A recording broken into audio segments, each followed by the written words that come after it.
दोस्तों, बीएसएनएल को आज ज्यादातर लोग एक कंपनी की तरह नहीं बल्कि एक मजाक की तरह देखते हैं। ये वो कंपनी है जो इस वक्त 90,000 करोड़ के घाटे में है और इसे देखकर ऐसा लगता है कि एयरटेल और जियो जैसे प्लेयर्स के सामने अब खड़ी नहीं हो पाएगी और शायद सरकार को इसे बंद ही कर देना चाहिए।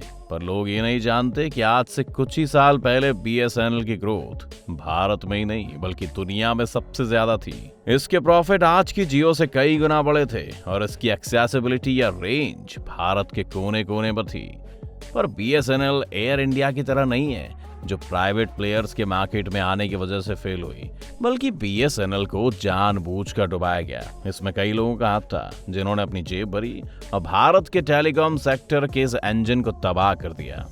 ऐसा कैसे हुआ, किसने किया और क्यों, ये सभी जानेंगे हम आज के इस वीडियो में। तो बने रहिएगा वीडियो के अंत तक हमारे साथ। Factify. Facts on your face. दोस्तों, पिछले साल 2021 में देश की सबसे बड़ी टेलीकॉम कंपनी यानी मुकेश अंबानी की जियो ने 12,000 करोड़ रुपए का प्रॉफिट बनाया था, जिसे देखकर लोग पागल हो रहे थे। पर क्या आप जानते हैं कि 2004 में बीएसएनएल का प्रॉफिट 10,000 करोड़ से भी ज्यादा था। और अगर हम आज के रुपयों में इसकी बात करें तो आज के 29,000 करोड़ रुपए के बराबर थे। यानी उस वक्त तक बीएसएनएल आज के जियो से भी ज्यादा प्रॉफिटेबल कंपनी थी और लगातार सरकार का खजाना भर रही थी। सिर्फ साल 2001 से 2008 के बीच ही बीएसएनएल ने 46,000 करोड़ से ज्यादा का प्रॉफिट जनरेट किया था, जो कि मार्केट की अगली 3 कंपनीज के प्रॉफिट को मिलाकर भी ज्यादा था। इस वक्त बीएसएनएल के पास 70% मार्केट शेयर था और ये सब तब हो रहा था जब बीएसएनएल सब्सिडाइज रेट पर सस्ती कॉल्स लोगों को दे रहा था। तो कहानी कहां बिगड़ी? बीएसएनएल की सक्सेस का राज था कि वो भारत के कोने कोने तक अपना नेटवर्क फैलाने में कामयाब हुई थी और एक सरकारी कंपनी होने के बावजूद भी सरकार का दखल इसमें कम ही रहता था, जिस वजह से बीएसएनएल ज्यादा फ्रीडम के साथ काम कर सकती थी। लेकिन ये सब अब बदलने लगा था। सीबीआई द्वारा तब के टेलीकॉम मिनिस्टर दयानिधि मरण से टेलीफोन एक्सचेंज के मामले में हुई इंटेरोगेशन की खबरें पब्लिक में सामने आने लगी। कुछ ही वक्त में ये खबर भी बाहर आई कि मरण ने बीएसएनएल के सीनियर ऑफिशियल्स के साथ मिलकर बीएसएनएल के 323 हाई स्पीड लाइंस को अपने घर पर ही सेटअप करवा रखा है। इन हाई स्पीड लाइंस का इस्तेमाल फोन कॉल्स करने के लिए नहीं बल्कि सन टीवी नेटवर्क के कई सारे चैनल्स के सिग्नल्स अपलोड करने के लिए किया जा रहा था, जो कि मरण के ही भाई के चैनल्स हैं। तो एक तरह से प्राइवेट टीवी एम्पायर भारत के टैक्स पेयर्स के पैसे से खरीदे गए इक्विपमेंट्स को अपने फायदे के लिए इस्तेमाल कर रहा था। ये एक बहुत बड़ा फ्रॉड था, जिस कारण न सिर्फ मरण को इस्तीफा देना पड़ा बल्कि सरकार भी बीएसएनएल की सभी ट्रांजैक्शंस की जांच करने लगी और बीएसएनएल पर नजर रखी जाने लगी। 2007 में बीएसएनएल की कमान ए राजा के हाथ में आ गई। ये वो वक्त था जब बीएसएनएल मार्केट पर राज कर रहा था और बीएसएनएल का प्लान था कि वो वाईएमएक्स टेक्नोलॉजी को देश भर में लॉन्च करेगा, जिससे कि वायरलेस डेटा ट्रांसफर काफी आसान हो जाएगा। इससे जल्दी पूरे देश को हाई स्पीड इंटरनेट मिल सकता था। लेकिन फिर देश के सामने 2G स्पेक्ट्रम घोटाला आया और एक नई राजनीतिक लड़ाई छिड़ गई। नए टेलीकॉम मिनिस्टर ए राजा पर यह आरोप लगे कि इन स्पेक्ट्रम्स को बांटने में बड़ी रिश्वत ली गई है और बहुत सी गड़बड़ियां हैं। यहाँ से सरकार को लगा कि बीएसएनएल में और भी कई तरह की गड़बड़ियां हो सकती हैं और उन्होंने इसकी इन्वेस्टिगेशन नहीं करनी चाहिए और हर छोटे से छोटे टेंडर पर सरकार की नजर गई। अब आपको नहीं पता कि सरकारी टेंडर वो होते हैं जिसमें सरकार नोटिफिकेशन निकालती है कि उन्हें कुछ काम करवाना है और जो कंपनी सबसे कम वक्त में और सबसे कम दाम में वो काम डिलीवर करने का वादा करती है, उसे टेंडर दे दिया जाता है। लेकिन इन छोटे छोटे टेंडर्स की जब जांच होने लगी तो इसमें बीएसएनएल का काम और ज्यादा स्लो हो गया।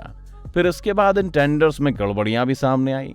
सरकार ने पाया कि बहुत सारी शेल कंपनीज जो जमीन पर कहीं एग्जिस्ट ही नहीं कर रही थीं, वो भी इन टेंडर्स की बिडिंग में हिस्सा ले रही थीं और न सिर्फ हिस्सा ले रही थी बल्कि उन्हें शॉर्टलिस्ट भी किया जा रहा था। जबकि इसी वक्त नोकिया या टेराकॉम जैसी रेप्यूटेड कंपनीज को इस शॉर्ट लिस्टिंग के पहले राउंड से बाहर कर दिया जाता था, जिससे सरकार को बाकी बची हुई कंपनीज को ज्यादा पैसे में टेंडर देना पड़ता था।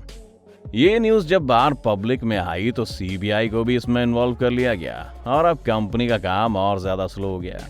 जबकि दूसरी ओर आइडिया, एयरटेल और बाकी कंपनीज ग्रो कर रही थी और अपना इन्फ्लुएंस बढ़ा रही थीं। 2008 में लेकिन बीएसएनएल को लॉसेस से बचाने की एक और कोशिश की गई, जिसमें कहा गया कि 2009 में 9 करोड़ 3 लाख जीएसएम लाइंस डालने का एक प्रोजेक्ट बीएसएनएल शुरू करेगी। इस प्रोजेक्ट की कीमत 1000 करोड़ डॉलर आंकी गई, जो इसे उस वक्त दुनिया का सबसे बड़ा टेलीकॉम प्रोजेक्ट बना देता। ऐसा लगने लगा था कि बीएसएनएल यहां से रिवाइव कर जाएगी, लेकिन 2010 में इस काम में भी कुछ इरेगुलरिटीज पाई गई।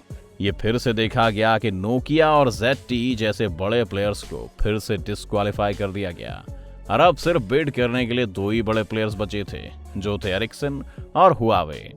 इस वजह से फिर से मार्केट में कंपटीशन नहीं था और ये मनमानी कीमत पर यह प्रोजेक्ट ले सकते थे। इस पर भी एक जांच बिठाई गई और पूरे प्रोजेक्ट को ही बाद में बंद कर दिया गया। जहां बाकी कंपनीज अपनी नेटवर्क कैपेसिटी को बढ़ा रही थीं, वहीं बीएसएनएल के पास नए इक्विपमेंट खरीदने तक के लिए परमिशन नहीं थी और उन्हें अपने पुराने इक्विपमेंट से ही काम करना पड़ रहा था। इस सब के ऊपर से मार्केट में फिर हुई जियो की एंट्री। जियो ने एकदम से फ्री डेटा और फ्री कॉल्स देकर 3G पर चल रहे भारत को 4G में कन्वर्ट करने का एक बड़ा इंसेंटिव दिया।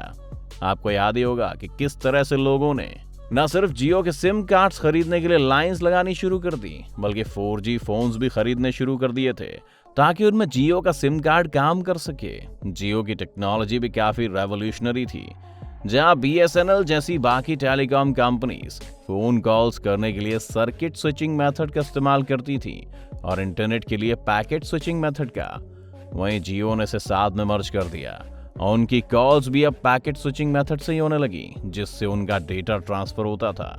इससे जियो का काफी सारा ऑपरेशनल कॉस्ट बचा और वो कम इक्विपमेंट के साथ ही ज्यादा अच्छी सर्विस दे पाया। वहीं दूसरी ओर बीएसएनएल था, जो 2022 तक भी 4G सर्विस लॉन्च नहीं कर पाया है। सरकार का कहना है कि बीएसएनएल 2022 के अंत तक 4G लॉन्च कर देगा, लेकिन तब तक बाकी सब प्लेयर्स 5G में शिफ्ट कर चुके होंगे। अब आप सोचेंगे कि बीएसएनएल का होना जरूरी क्यों है? इसका सीधा जवाब है, अगर बीएसएनएल होगा और बाकी कंपनीज अपना रेट बढ़ाना चाहेंगी तो उन्हें हमेशा ये खतरा रहेगा कि लोग उनका नेटवर्क छोड़कर बीएसएनएल ना इस्तेमाल करने लग जाएं।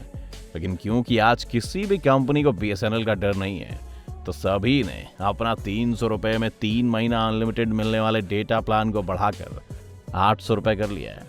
बीएसएनएल के अलावा जो कंपनीज आज मार्केट में बची हैं, वो मनमाने तरीके से अपने रेट बढ़ा सकती हैं और आप इसमें कुछ भी नहीं कर सकते। पर अभी एक सवाल तो ये है कि क्या बीएसएनएल वापसी कर पाएगा? आपको इस बारे में क्या लगता है? हमें कमेंट सेक्शन में जरूर बताएं। अगर आपको ये वीडियो पसंद आया हो तो वीडियो को लाइक करें